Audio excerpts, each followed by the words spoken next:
Witam Państwa serdecznie. Ja nazywam się Piotr Kaszuwara, a to jest program Taka jest Prawda w serwisie think tanka postprawda.info. W samym sercu Odessy, na prospekcie Aleksandrowskim, w połowie marca 2025 roku dochodzi do egzekucji. Zastrzelono Damiana Hanula, jednego z liderów odeskiego ruchu nacjonalistycznego i szefa tamtejszego prawego sektora. Do wyrachowanego zabójstwa dochodzi dzień po tym, jak Europejski Trybunał Praw Człowieka wydał wyrok, zgodnie z którym państwo ukraińskie powinno wypłacić odszkodowania ludziom, którzy ucierpieli podczas starć między proukraińskimi a prorosyjskimi demonstrantami w maju 2014 roku w Odessie. Tragedia na Kulikowym Polu, bo bez wątpienia była to tragedia, stała się symbolem dla rosyjskiej propagandy, wielokrotnie wykorzystywanym przeciwko Ukrainie. Damian Hanul uznawany był za prowodyra tych wydarzeń. To on miał być wtedy organizatorem zamieszek, które przerodziły się w groźne starcie ludzi o odmiennych poglądach w czasie, gdy niezależność Ukrainy była zagrożona. Bo należy dodać, że tak zwane antymajdany, czyli prorosyjskie manifestacje wybuchały wtedy także w Charkowie, w Kijowie, w Doniecku, Ługańsku, no i w samej Odessie. Realnym na wówczas była groźba oderwania się tych miast od reszty kraju i stworzenie w nich na wzór Donbasu separatystycznych, zarządzanych z Kremla parapaństw. Odessa zapisała się w tej historii w pamięci wielu ludzi właśnie między innymi tragedią na Kulikowym Polu. Co się tam wydarzyło? O tym porozmawiamy dziś z Borysem Tynką, autorem książki pod tytułem Krwawy ślad rosyjskiej wiosny. Dzień dobry. Dzień dobry, witam serdecznie. Zacznijmy od takiego pytania, o czym nie mówi nam rosyjska propaganda, kiedy opowiada o wydarzeniach na Kulikowym Polu. Rosyjska propaganda przede wszystkim nie wspomina nam o tym, co działo się przez parę miesięcy wcześniej, bo to są bardzo ważne wydarzenia, które na pewno miały wpływ na to, co stało się 2 maja, a jeżeli już rozmawiamy o tym konkretnym dniu, czyli dniu, w którym faktycznie wydarzyła się ta tragedia, gdzie zginęło 46 osób, 2 dni później, kilka dni później 2 osoby dodatkowe zmarły niestety w szpitalu, rosyjska propaganda nie wspomina o zamieszkach, które miały miejsce w centrum miasta, nie wspomina, wręcz zapomina o tym, a to było naprawdę konkretne preludium do tego, co się zdarzyło później na Kulikowym Polu. Faktem jest, że właśnie z powodu podpalenia domów związków zawodowych w Odessie, że zginęło tam wtedy. Powinny używać słowo podpalenia, bo słowo podpalenie automatycznie sugeruje, że ktoś to zrobił, prawda? Że wziął, nie wiem, zapałki i podpalił. Pożar jest wynikiem nieszczęśliwego zbiegu okoliczności. To trzeba za każdym razem podkreślać, ponieważ butelki z koktajlem Mołotowa rzucały obydwie strony konfliktu. Była to zarówno proukraińska strona, jak i prorosyjska strona, która schowała się w budynku związków zawodowych i też należy podkreślać, że ona nie została tam zapędzona siłą, bo nawet dosłownie przywódcy antymajdanu, którzy zapędzili ludzi, bo to oni przecież zapędzili swoich ludzi do budynku związków zawodowych, stwierdzili wręcz dosłownie, że stworzymy tutaj twierdzę brzeską. Więc powstały barykady, prawda, oni wzięli ze sobą odpowiednie uzbrojenie, pistolety, to była broń palna przecież, no i właśnie koktajle Mołotowa, więc ja bardzo przepraszam, Piotrek, że zwracam na to uwagę, ale myślę, że to w tym kontekście jest bardzo ważne, bo słowo podpalenie, nie oszukujmy się, automatycznie sugeruje, że ktoś to fizycznie zrobił. Nie doszło do celowego podpalenia, po prostu podpalenie, pożar, przepraszam, znowu powtarzam to słowo, pożar jest wynikiem po prostu nieszczęśliwego zbiegu okoliczności. Ale niemniej 48 osób zginęło w sumie w związku z następstwami też tego, co tam się działo.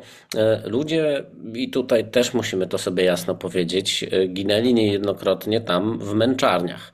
Dlatego też nazywamy to tragedią i płonęli żywcem. Kiedy wyskakiwali przez okna z płonącego budynku, to też potem umierali. Te wydarzenia opisuje dość naturalistycznie Katarzyna Kwiatkowska-Mostak-Kalewicz w swojej książce pod tytułem Zabić smoka, ukraińskie rewolucje. I to była taka książka, którą jako jedną z pierwszych przeczytałem, wyjeżdżając na Ukrainę w 2016 roku. I pamiętam, że ten opis tego, co działo się na Kulikowym Polu, wywarł wtedy na mnie ogromne wrażenie. Tak? Co tam się konkretnie działo, gdybyśmy mogli to wszystko przypomnieć? Ja przyznam uczciwie, że ja książki pani Katarzyny nie czytałem. Bardzo dziękuję za podanie tytułu, bo na pewno z ciekawości tą lekturę przeczytam. Pamiętajmy cały czas o porannych wydarzeniach, które miały miejsce w Odessie. Kulikowe Pole stało się po południu, a wcześniej antymajdan pod kierownictwem Sergieja Dołżenkowa, to był syn wysoko postawionego generała, nauczyciela, w zasadzie wykładowcy szkoły spraw wewnętrznych w Odessie, zebrał swoich ludzi, czyli prorosyjskich aktywistów w ilości kilkuset i po prostu zaatakował grupę kilku tysięcy kibiców, którzy mieli iść na mecz Czernomorca Odessa z Metalistem Charków, biorąc przy okazji udział w marszu za jedność Ukrainy. Do dnia dzisiejszego nie znamy odpowiedzi na pytanie, co sprowokowało Sergieja Dołżenkowa do tego, aby zdecydować się w ilości kilkuset osób zaatakować kilkutysięczny tłum. Nie wiemy o tym, ale właśnie ten atak sprowokował całe zamieszki, w wyniku których zginęło 6 osób, bo pamiętajmy, że 6 osób zginęło w centrum miasta. 4 osoby są to ofiary po stronie prorosyjskiej, 2 ofiary są po stronie proukraińskiej. Pierwszą ofiarą była osoba oczywiście po stronie proukraińskiej. Gdyby nie było tych ofiar w centrum miasta, to ten tłum, wściekły tłum, no bo to już oczywiście był wściekły tłum, nie poszedłby na Kulikowe Pole po to, aby likwidować obóz namiotowy należący do Antymajdanu. Teraz sobie jeszcze przedstawmy jedną sytuację, mianowicie na Kulikowym Polu, to jest ogromny plac, który znajduje się w okolicy dworca kolejowego, powstaje obóz namiotowy z rosyjskimi flagami, ze wstągami świętego Jerzego, z trybuną, ze sceną, na której bardzo często, praktycznie co tydzień organizowane są różnego rodzaju demonstracje, mityngi, podczas których krzyczy się Putin: wprowadź swoje wojska, my chcemy do Federacji Rosyjskiej. Więc spokojnie można było traktować ten obóz namiotowy jako jednostkę wojskową wroga. Po prostu mówimy cały czas o Odessie, przecież mówimy o ukraińskim mieście. No, wojna w Obóz 2022 roku też zaczęła się od tego, że Donieck poprosił Rosję o interwencję. Wiemy, do czego prowadzą takie hasła, tak? Dokładnie tak, więc nie oszukujmy się, poza tym popatrzmy się to, co się działo w marcu na Półwyspie Krymskim, prawda, że też przecież później doszło do tego sfałszowanego referendum, a próby zorganizowania referendum w Odessie oczywiście też były, bo była taka próba zorganizacji takiego referendum 3 marca i wtedy mieszkańcy Odessy wybronili Odessę przed organizacją tego referendum. Gdyby doszło do organizacji tego referendum, które na pewno byłoby przecież sfałszowane, no to kto wie, czy Odessa by właśnie nie zakończyła tak jak Półwysep Krymski, czyli zostałaby wpisana do konstytucji. Mówiliśmy dzisiaj przed spotkaniem na ten temat Federacji Rosyjskiej. Dochodzi do oczywiście spalenia, do ataku na miasteczko namiotowe. Tak jak wspomniałem wcześniej, prorosyjscy aktywiści zostają pod wpływem swoich dowódców, nie zostają, oni nie uciekają do budynku związków zawodowych, bo oni wiedzieli około pół godziny wcześniej o tym, że zbliża się na Kulikowe Pole wściekły tłum. Pół godziny to jest ogrom czasu. Więc można spokojnie z tego placu po prostu uciec i wiele osób uciekło. To nie jest tak, że wszyscy do tego związku zawodowych weszło.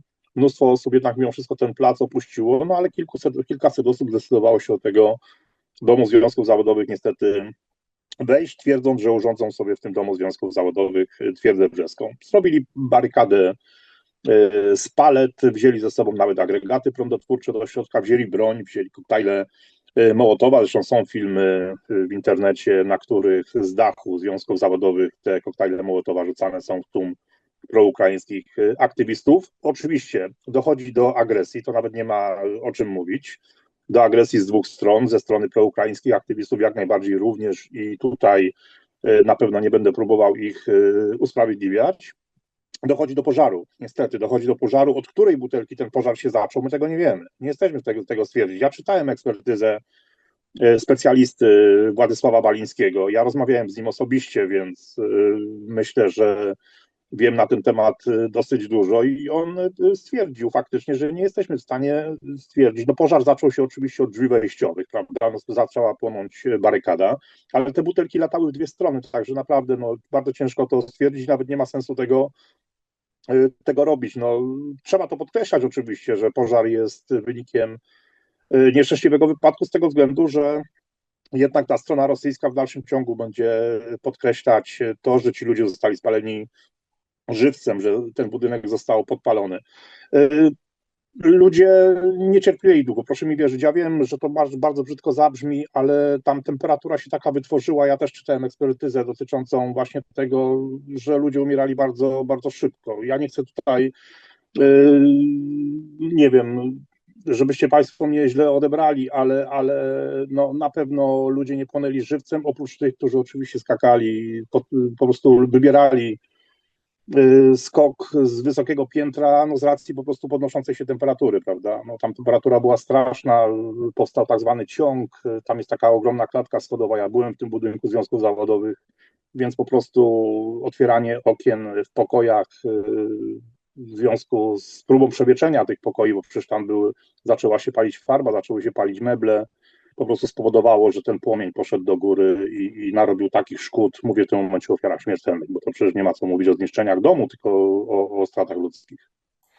Jaka wtedy była atmosfera w Odessie? Bo to myślę, że to jest bardzo też istotne. Odessa to miasto, w którym wiele osób mówiło w języku rosyjskim i w 2014 roku zagrożenie, że Odessa rzeczywiście oderwie się w jakiś sposób od Ukrainy, chyba było mocno realne. Z perspektywy tych 10 lat pewnie już słabo niektórzy z naszych słuchaczy mogą pamiętać, czym był Majdan, czym był Euromajdan, czym były tak zwane antymajdany.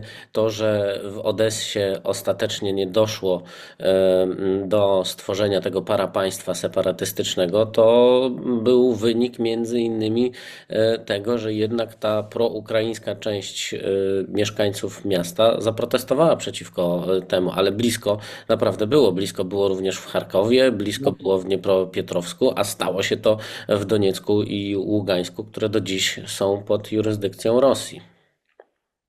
Odessa to jest specyficzne miasto, na pewno to jest miasto zupełnie inne niż Charków. No nie oszukujmy się, w Odessie no zawsze rządziły pieniądze, prawda? No to jest jednak ogromny port nad Morzem Czarnym, miasto, które wybudowali przedstawiciele wielu narodów, wielu kultur i ci ludzie od kilkuset lat jednak mimo wszystko, przecież Odessa jest stosunkowo młodym miastem, musieli nauczyć się żyć obok siebie i oni żyli obok siebie. Nie było z tym najmniejszego problemu i należy o tym pamiętać. Rosyjska propaganda, oczywiście rosyjskie organizacje jak najbardziej po tym, jak Ukraina uzyskała niepodległość w 1991 roku.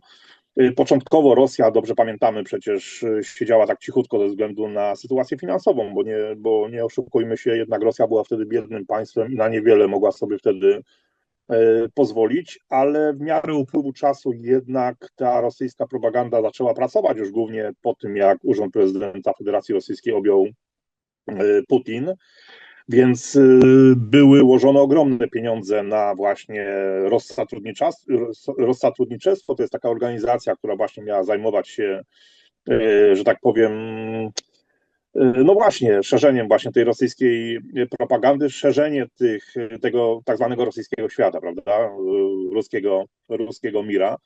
I w Odessie powstawały różnego rodzaju właśnie stowarzyszenia. Były bardzo często organizowane różnego rodzaju święta, choćby, nie wiem, akcja Wstążka Świętego Jerzego, to jest teraz symbol separatyzmu przecież, prawda? Była organizowana co roku akcja Mówię po rosyjsku, były odsłaniane różnego rodzaju pomniki, na przykład choćby Aleksandra Puszkina, były w Odessie organizowane urodziny Aleksandra Puszkina, różnego rodzaju odczyty jego wierszy. Były organizowane marsze poparcia właśnie dla Rosji. No świetnie sobie Rosja naprawdę w Odessie radziła i można śmiało powiedzieć, że przed rozpoczęciem się Majdanu w listopadzie 2013 roku tak naprawdę ukraiński patriota miał w Odessie bardzo ciężkie życie, bo w zasadzie wszędzie się właśnie mówiło po rosyjsku, wszędzie czczone były te pomniki, które przez wielu traktowane są jako symbol takiej zdobytej twierdzy, no choćby, nie wiem, pomnik założycieli Odessy, czyli pomnik Katarzyny II, który został zlikwidowany w grudniu 2022 roku, był właśnie traktowany jako taki symbol właśnie wbitej flagi w zdobytą twierdzę. Patrioci ukraińscy protestowali, ale mimo wszystko jednak było ich mniej. No pieniądze z Rosji szły naprawdę potokiem. I nie byłoby przecież tego obozu namiotowego na Kulikowym Polu, gdyby nie właśnie pieniądze z Rosji, no bo przecież utrzymać taki obóz namiotowy przez kilka miesięcy, no to są potrzebne odpowiednie środki. Tam była zorganizowana przecież odpowiednia kuchnia, tam była zorganizowana scena, nagłośnienie, tam były zorganizowane ogromne telebimy, z której można było oglądać rosyjskie kanały telewizyjne. Tam występowali rosyjscy politycy, bo przecież przyjeżdżali specjalnie do Odessy, więc no naprawdę mieszkając w ukraińskim mieście i przechodząc, mam kolegę, który przychodził do pracy codziennie przez Kulikowe Pole i widząc codziennie flagi rosyjskie w ukraińskim mieście, jeszcze po aneksji Krymu, bo pamiętajmy, że przecież w marcu było Dopiero anektowany, co, prawda, się wydarzyło. prawda, więc naprawdę to człowiek mógł żyć spokojnie z strachu i naprawdę ogromny szacunek dla tych ludzi, że potrafili tę Odessę wybronić, tym bardziej, że właśnie tutaj troszeczkę nie zgadza się ta narracja rosyjskiej propagandy, bo przecież oni cały czas powtarzają, że no Rosja teraz organizując tą specjalną operację wojskową broni ludności rosyjskojęzycznej, prawda? A jednak się okazuje, że 2 maja 2014 roku Odessę uratowali rosyjskojęzyczni Ukraińcy. Ci sami, którzy w Odessie mieszkają. Chciałbym, żebyśmy trochę przeszli do współczesności teraz z naszymi kolejnymi pytaniami, bo zdaniem Europejskiego Trybunału Praw Człowieka śledztwo w sprawie wydarzeń w Odessie w 2014 roku było pełne luk. Lokalne władze miały świadomie wręcz zacierać ślady i niszczyć dowody pod pretekstem sprzątania miejsca tragedii, a odpowiedzialni za to, co się wtedy wydarzyło, nie stanęli przed wymiarem sprawiedliwości. Policja miała wtedy nie interweniować, straż pożarna nie podjęła odpowiednich kroków, służby nie pomogły ewakuować ofiar. No to mocne jednak zarzuty i wydaje się, że podniesione przez zaufaną instytucję, czyli Europejski Trybunał Praw Człowieka, ten sam, który uznał Putina za zbrodniarza wojennego i wydał za nim list gończy. To znaczy, z tego co wiem, to tam chyba dowodów na zacieranie ślady, zdaje się, nie znaleziono. Tam nie ma żadnych podanych konkretnych dowodów na zacieranie śladów, ale no można jedynie sobie dopowiedzieć. No jeżeli 2 maja miały miejsce na placu greckim w Odessie, w centrum miasta koło ulicy Rybasowskiej, zamieszki, w których ginie 6 osób od strzałów z broni palnej i na drugi dzień, 3 maja, plac grecki jest całkowicie posprzątany przez służby porządkowe, no to jak to inaczej nazwać, jak nie zacieraniem śladów, ale dowodów na to nie ma, prawda? To samo było chyba z budynkiem związków zawodowych, jeśli dobrze pamiętam, że też bardzo szybko ten budynek został, no był początkowo otwarty dla wszystkich, praktycznie każdy mógł sobie wchodzić i robić co chciał, dopiero po jakimś czasie ten budynek został zamknięty. Jeżeli chodzi o działania milicji, naprawdę było no, mnóstwo pytań po wydarzeniach 2 maja do milicji, bo faktycznie widząc, oglądając filmy, no wydaje się, że milicja, no była taka, no też musimy sobie zdawać sprawę z tego, że milicja była wtedy podzielona i była strasznie skorumpowana. To był okres jednak mimo wszystko Majdanu, a wszyscy dobrze wiemy, że przecież nie wszyscy milicjanci się zgadzali, choćby, prawda, nie wiem, z integracją europejską. No ale fakt pozostaje faktem, że milicjant ma wykonywać rozkazy, bo przecież składał przysięgę i w tym momencie jakiekolwiek poglądy raczej nie powinny wchodzić w rachubę. No, jeżeli chodzi o Odessę, no to miał wtedy się odbyć mecz. No wydaje się, że miasto, władze miejskie, prokuratura doskonale wiedziały przecież dobrze o tym, że do Odessy przyjadą kibice Metalista Charków. Doskonale przecież wiedzieli o tym, że na placu Kulikowe Pole znajduje się obóz namiotowy, który prawdopodobnie taka decyzja zapadła kilka dni wcześniej, miał być w ogóle uwolniony z tych namiotów, bo przy 9 maja miała się odbyć na Kulikowym Polu Parada Zwycięstwa, prawda? Więc władze miejskie i tak zadecydowały o tym, że ten plac musi zostać uwolniony i kto wie, czy oni sobie rękoma właśnie kibiców nie chcieli ten plac oczyścić. No nikt się nie spodziewał, że dojdzie oczywiście do ofiar śmiertelnych, więc Straż Pożarna, no dla mnie to jest kompletnie niezrozumiałe. Decyzje o tym, aby nie wysyłać pojazdów Straży Pożarnej na Kulikowe Pole, gdy już było wiadomo, że przecież jest pożar, prawda, podjął Władimir Bodelan, to był szef Straży Pożarnej odeskiej. Straż Pożarna, ja specjalnie robiłem sobie taki eksperyment, znajduje się dosłownie 5 minut piechotą od Kulikowego Pola. Pierwszy samochód przyjechał po 40 minutach od pierwszego zgłoszenia, więc no, można się domyślać tylko, że było to celowe działanie. Ja bardzo się dziwię osobie, która przyjmowała telefony od spanikowanych ludzi, bo tych telefonów jest całe mnóstwo. Zresztą ja pozwoliłem sobie zrobić przekład na język polski właśnie tych rozmów. No dziwię się, że ta osoba już tak czysto po ludzku, prawda, jednak mimo wszystko tych samochodów nie wysłała, gdy słyszała właśnie błagalne telefony, błagalne prośby osób, które były świadkami tego, co się dzieje na Kulikowym polu. No, mnóstwo pytań co do działań Straży Pożarnej i milicji jest. No nie wiem, czy słyszałeś na przykład kwestię czerwonych opasek, które mieli milicjanci nawinięte na rękawy.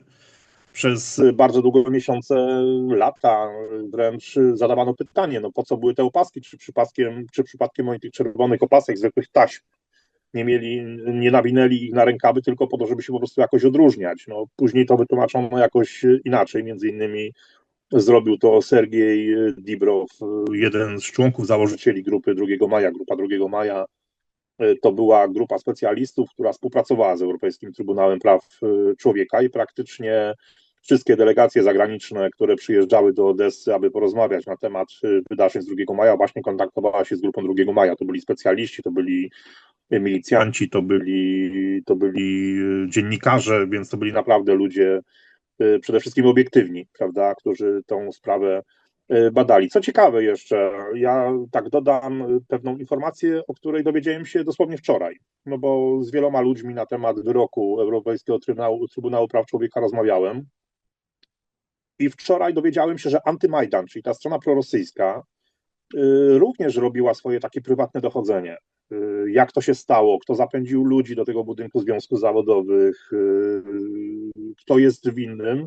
I okazało się, że ta grupa nazwisk, niestety nie znam i ta osoba, z którą rozmawiałem, też tych nazwisk nie ma, także musiało to być trzymane w dosyć głębokiej tajemnicy. Okazało się, że oni doszli do tych samych konkluzji, co grupa 2 maja, czyli że pożar był kwestią przypadku, po prostu nieszczęśliwego przypadku, że ludzie nie zostali zapędzeni przez proukraińską stronę, czy że mieli odpowiednią ilość czasu na to, aby to Kulikowe pole opuścić. No i po prostu oni nie byli osobami, które się tego broniły, ale były osobami również tymi, które atakowały. No, przywódcy Antymajdanu, ci główni, co ciekawe, to zawsze tak jest chyba, prawda, że ci, co najbardziej krzyczą, to jako pierwsi uciekają, opuścili ten plac Kulikowe pole.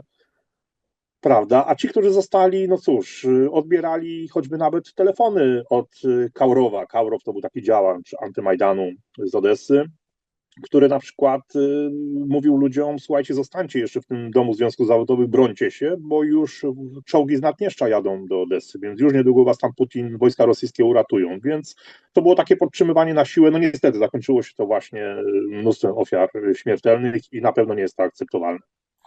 No i Europejski Trybunał Praw Człowieka jakby to najbardziej podkreśla, że winę za to, co tam się wydarzyło, ponosi państwo ukraińskie. To ono ma Tak, wypłacić bo odszkodowania. ja wejdę ci, Piotrze, słowo, bo faktycznie no, śledztwo pozostawiało wiele do życzenia. Naprawdę te ekipy śledcze, które zajmowały się badaniem tych wydarzeń, no, wielokrotnie sprawa trafiała z powrotem do tej ekipy, która na przykład zaczynała ją w 2014 roku.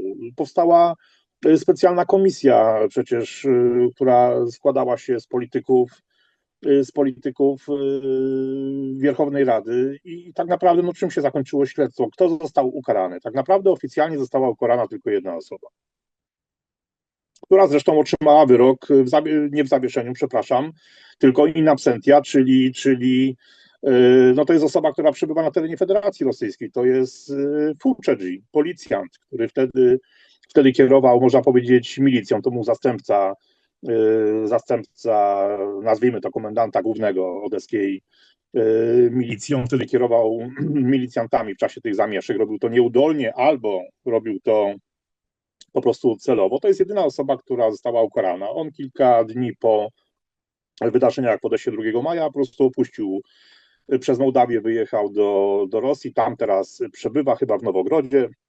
Zdaje się, i to jest jedyna osoba, która została ukarana. Dostał wyrok 15 lat więzienia. A Damian Hanul, czyli ten człowiek, który został ostatnio zamordowany, co on miał z kolei z tym wszystkim wspólnego? Czy on też kiedyś stanął przed sądem, ktoś próbował w jakikolwiek sposób pociągnąć go do odpowiedzialności jako tego, którego określa się go jako lidera, chociaż do końca nie wiemy też, kto tym Jestem liderem pewny. de facto był. Właśnie, ja Piotrze nie jestem pewny, czy jego można uważać za lidera. Na pewno on nie był liderem w 2014 roku. Na pewno nie był liderem prawego sektora i ja przyznam uczciwie, rozmawiałem z wieloma uczestnikami tych wydarzeń ze strony proukraińskiej. Ja nigdy z nazwiskiem nie spotkałem się. Nie spotkałem się. On być może uczestniczył w tych wydarzeniach, oczywiście jak wiele tysięcy innych osób.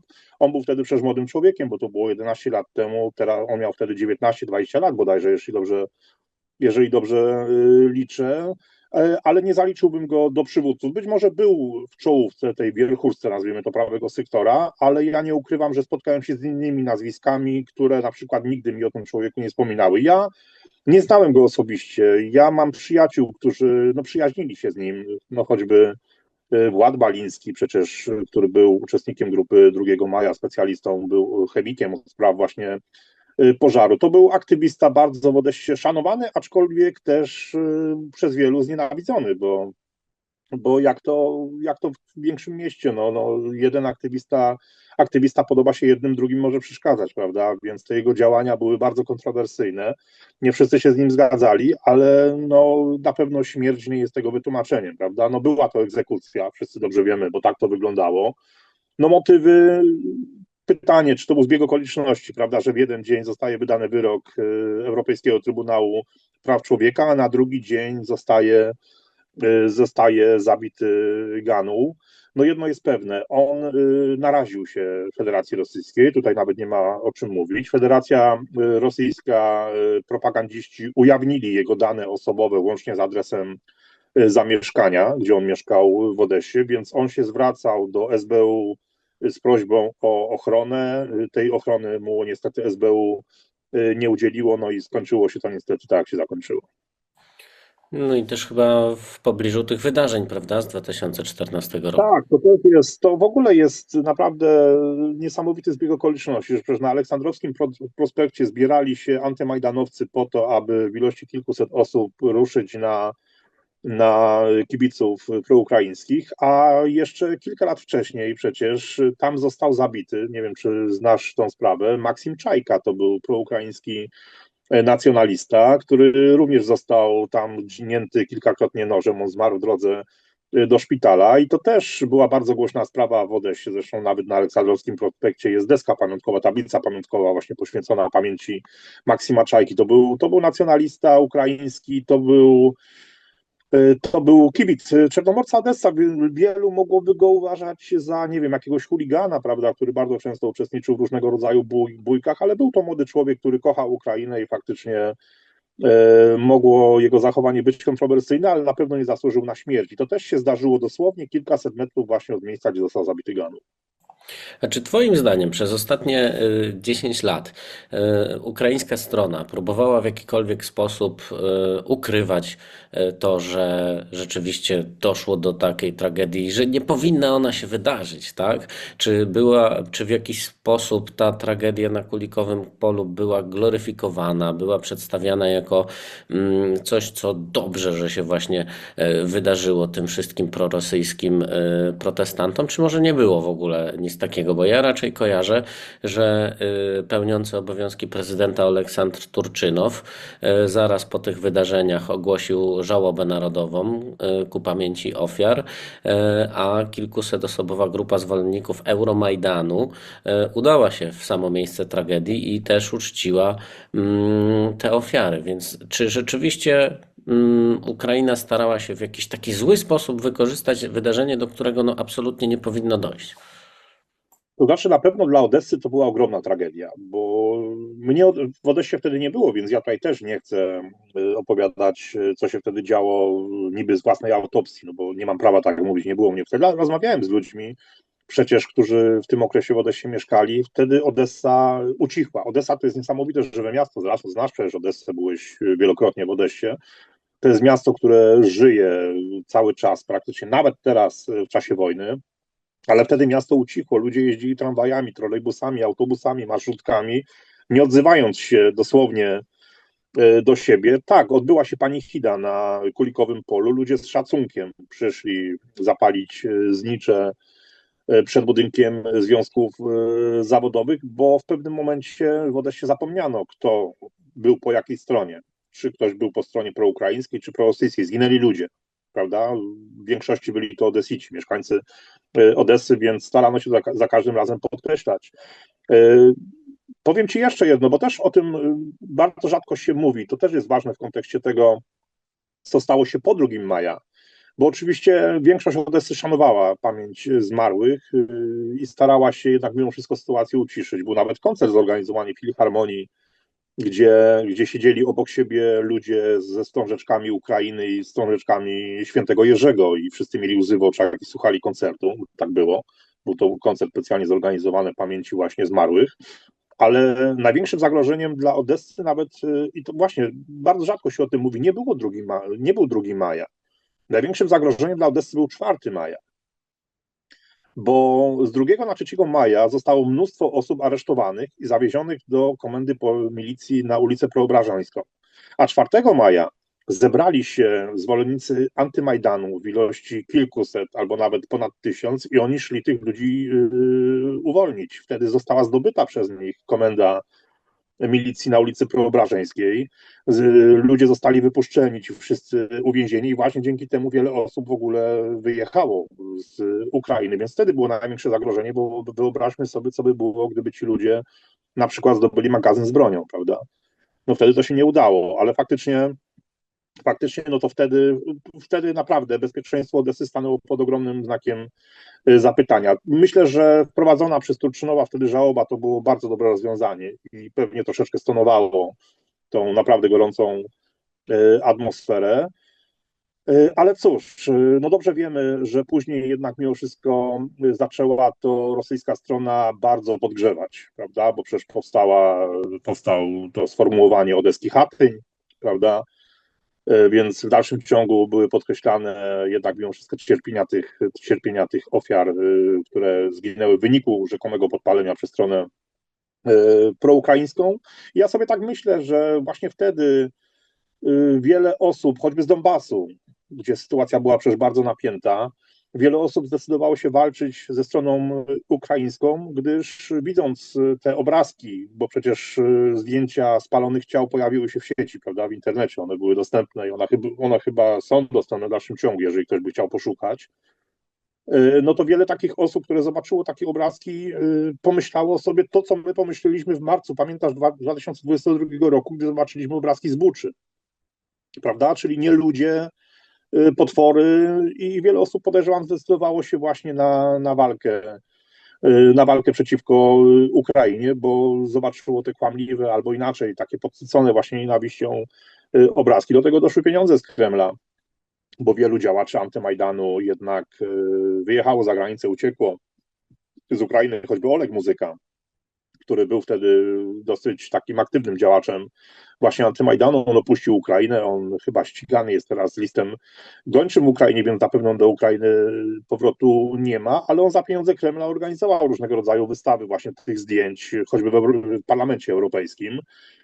I ta propaganda rosyjska świetnie zapracowała, to trzeba podkreślić, naprawdę świetnie, no z tym, że miała oczywiście ogromne pieniądze. Ukraina tą wojnę przegrała. Wtedy akurat informacyjną wojnę przegrała. Ja myślę, że troszeczkę ludzie zaczynają już coraz więcej się dowiadywać, no minęło już 11 lat, ale mimo wszystko ja ze swojej strony, przyznam uczciwie, jestem przerażony nieraz komentarzami. Ja próbuję z ludźmi merytorycznie rozmawiać, przedstawiać im fakty, cytować, nie wiem, ekspertyzy specjalistów i do ludzi to nie dochodzi. Nie ma takiej opcji. Po prostu oni wierzą w jedną wersję, gdzieś to usłyszeli, gdzieś to zobaczyli, bo to nie są kwestie tego, że ten ktoś, kto powiela tą narrację rosyjską, on opiera swoje zdanie na dokumentach, nie wiem, na właśnie ekspertyzach, prawda, specjalistów. Nie, on przeczytał jakiś artykuł gdzieś na jakimś portalu rosyjskojęzycznym albo, nie wiem, zaprzyjaźnionym, bo przecież takie są też portale w Polsce, prawda? Więc no to jest straszne. Ja czuję się czasami naprawdę bezsilny i nie wiem, ciężko chyba zmienić nastawienie Polaków. To jest straszne, że my jednak mimo wszystko jako Polacy, którzy nigdy z Rosją nie mieliśmy po drodze, możemy być aż tak, nie chcę powiedzieć głupi, ale po prostu naiwni. I o tych wszystkich faktach w Twojej książce Krwawy ślad rosyjskiej wiosny można przeczytać. Analizujesz tam dokumenty, analizujesz działanie służb i tak dalej. Ale chciałbym Cię też zapytać o to, czy dzisiaj, w 2025 roku, masz takie wrażenie, że tragedia na Kulikowym Polu ma jakąś stronę? Na pewno ona jest w dalszym ciągu, na pewno jest w dalszym ciągu wykorzystywana przez rosyjską propagandę i nie oszukujmy się, gdyby się udało, no Odessa jest w pewnym sensie takim, może nie tyle oczkiem w głowie, ale jest takim punktem zaczepnym dla Putina. Zresztą przecież pamiętamy, jak rozpoczynał specjalną wojenną operację, to wspominał przecież o Odessie, prawda, i mówił, że pomścimy. Więc A w samej Odessie, czy ludzie to jakoś dywersyfikują, że to właśnie nasi tutaj prorosyjscy zostali zabici, a proukraińscy ich zabili, tak na przykład?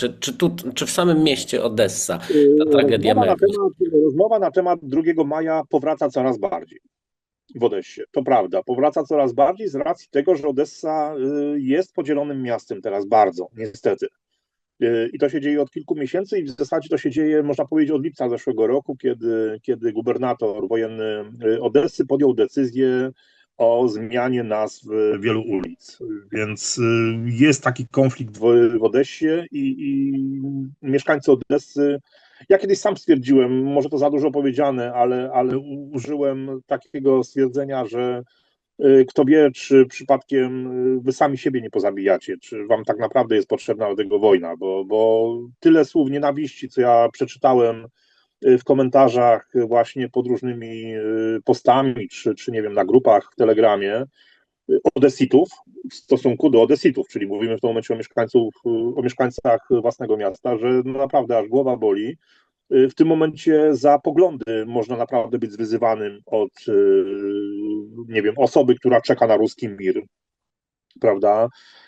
Taka osoba, która ma swoje poglądy i na przykład nie jest za tym, jest przeciwna likwidacji pomnika Puszkina na Primorskim Bulwarze, ona jest uważana za tak zwanego żduna, czyli za osobę, która czeka, aż wojska rosyjskie przybędą, więc to jest straszne, naprawdę, więc Odessa będzie przeżywała naprawdę ogromny problem i wracają cały czas te tematy właśnie 2 maja, łącznie z tym, że ja kiedyś też przy wpływach emocji stwierdziłem, że słuchajcie, no tak naprawdę ta cała sytuacja, atmosfera w Odessie zmierza do tego, abyście by sobie urządzili 2 maja po raz drugi. No bo faktycznie no za chwileczkę może dojść do tego.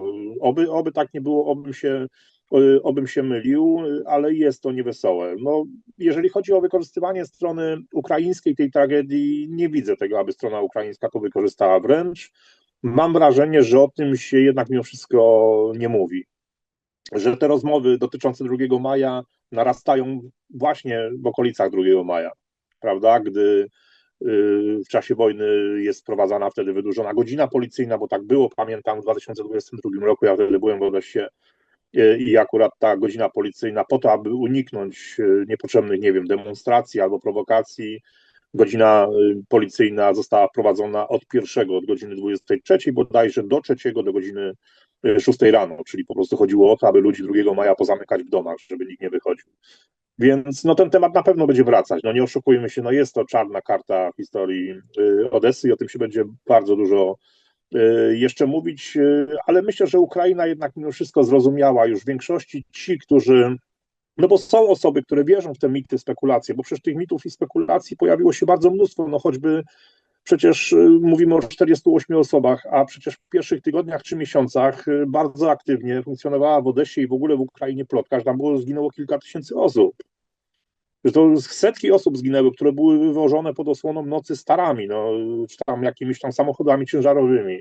Mówiło się o ciałach ukrytych w piwnicach domu Związku Zawodowych, mówiło się o gazach bojowych, o chloroformie, o jakichś, nie wiem, grupach bojowych FSB. No naprawdę tych plotek było całe mnóstwo, a po prostu no, był to nieszczęśliwy zbieg wydarzeń i być może no, brzmi to krótko i lakonicznie, no ale niestety no, tak było. No. Złożyło się na to bardzo wiele dziwnych czynników. No, jeszcze jeden podam. No, zaczyna się pożar, a się okazuje, że w budynku Związku Zawodowych w hydrantach nie ma wody. No. To naprawdę, to był nieszczęśliwy zbieg okoliczności. Nikt celowo przecież tej wody nie wyłączył. No, pamiętajmy, że 2 maja to była majówka. O tym też musimy pamiętać, że to nie było tak, że w budynku Związków Zawodowych pracowali ludzie. Nie, on wtedy stał pusty, tam tylko był ochroniarz, nikt więcej. Ja ostatnio też spotkałem się z komentarzem takim od osoby, która chyba miała nastawienie prorosyjskie, która mi powiedziała, że w tym budynku zginęli ludzie, którzy tam pracowali. No, ja mówię, no człowieku, no mówię, ale jak pracowali, jak to była majówka, jeszcze raz powtarzam, 1 maja, święto pracy. 1 maja odbył się w Odessie przecież jeszcze pierwszomajowy pochód. Więc no niesamowite, no te wersje są niesamowite, no ale niestety, no one są. A czy Albo inaczej, dzisiaj, powoli ucichły. No. a czy dzisiaj rosyjska propaganda po tym wyroku Europejskiego Trybunału Praw Człowieka w jakikolwiek sposób już stara się wykorzystać to orzeczenie? Ja jestem, podglądam kilka kanałów Telegram, prawda, tych propagandystów, ale nie spotkałem się z jakimś takim wzmożonym, że tak powiem, ruchem wokół tego tematu. Na pewno zwróciłem uwagę na radość bijącą z wiadomości o śmierci Ganuła. To naprawdę trzeba to podkreślić, że tam pojawiło się niesamowicie mnóstwo tej takiej radosnej nienawiści. Ale także wzmożonego ruchu wokół tego tematu nie. Ja myślę, że już na tyle Rosja podgrzała tą temperaturę, że tu już się więcej po prostu nie da, więc no, stworzyła i tak z Ukraińców przecież właśnie tych takich nazistów, którzy stoją wokół płonącego budynku Związków Zawodowych i z uśmiechem na twarzy śpiewają sława Ukrainie, widząc wypadających ludzi z okien. Taki obrazek Ukraińca został stworzony.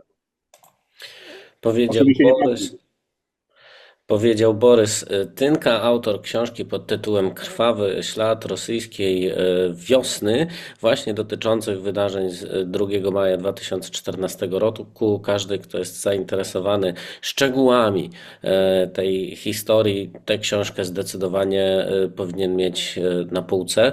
Bardzo Ci dziękuję za rozmowę. Dziękuję serdecznie. A Państwu bardzo dziękuję za uwagę i zapraszam do kolejnych odcinków programu Taka jest Prawda oraz Prawda Pieniądza w postprawda.info. Do zobaczenia, do usłyszenia.